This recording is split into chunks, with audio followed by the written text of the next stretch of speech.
muusikaga või rääkides muusikast ka jätkame. Meil on külas siin kohalik kuulus ja kõige parem kohalik etnopunkbänd Küi, tere! Tere! Tervist! No millist muusikat te siis teete, et mis see etnopunk või kuidas te ennast liigitate on? Väga hea küsimus. Mari, räägi. Meid liigitatakse igat moodi. See on sellepärast, et me teeme natuke siit ja natuke sealt, natuke etnot ja natuke punki ja natuke räppi ja natuke... Bändi. Noh, kiskot, mis seal...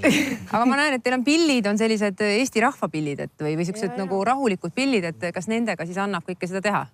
Tuleb välja, et annab, kui nuppu keerata. Jaa.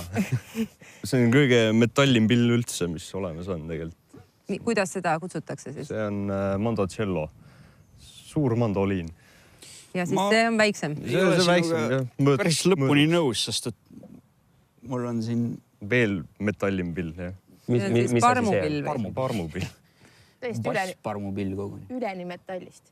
Ja minu meelest Kannel teeb ka ikka väga metalläält, kui ikka keevitada. No kuidas teil sünnivad need lood? Kas sõnad ise keskis mõtlete välja või palute mõnda luuletajat sõnu seada? Oliver äkki selle küsimuse. Kes teist mõtleb neid sõnu, see räägib? Oliver kirjutab meil kõige rohkem sõnu. Ja mina liitusin alles bändiga 3 aastat tagasi ja olen ainult mõne loo kirjutanud. Aga kui kaua te olete üldse tegutsenud? 7 aastat. Ümarguselt. Lugesite juba kokku? Jaa, me arvutasime, et kui vana Auli on, et Auli on 7, järelikult 7. Aga kuidas siis ikkagi need sõnad sünnivad siin Sõrves ääres, te tegutsete? Kas tulevad loodusest, tulevad need isekeskis olevatest suhetest või? No maailma poliitika ikka ja... Ma mäletan ühte laulu, mille ma tegin sõites Tartusse bussis.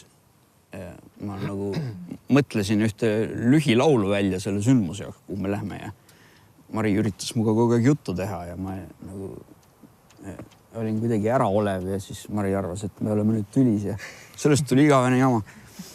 Ja siis sündis laul? Jah. Mis ei olegi nii jama? No jah. Ei, see laul jah, ei ole nüüd nii jama. Ja üks laul sündis niimoodi, et Oliver ütles, et näete, et sa oled nüüd juba siin olnud meil pool aastat, et võiksid ka nagu midagi teha. Ja siis ma tegin. Jah, kas see ongi see sama konnalugu nüüd või?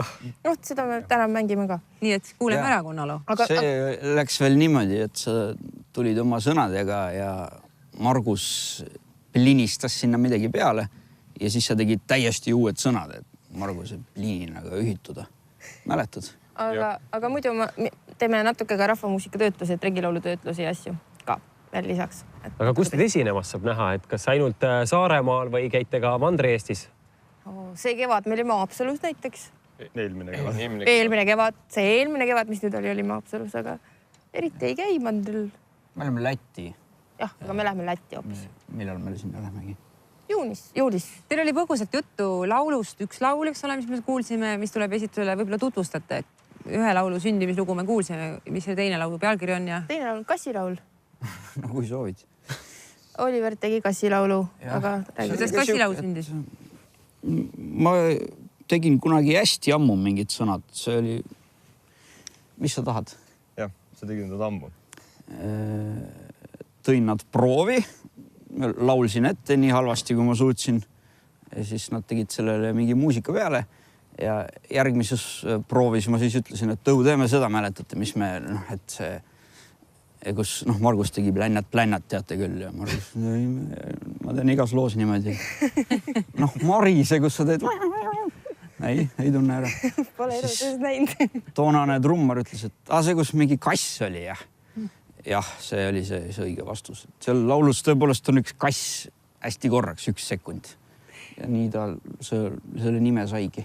Kohe siis kuulame seda, suur tänu tulemast ja pange siis pillid häälda ja hakkame siis kuulama intelligentset etnopunk muusikat. Jah, võib ka. Vabalt.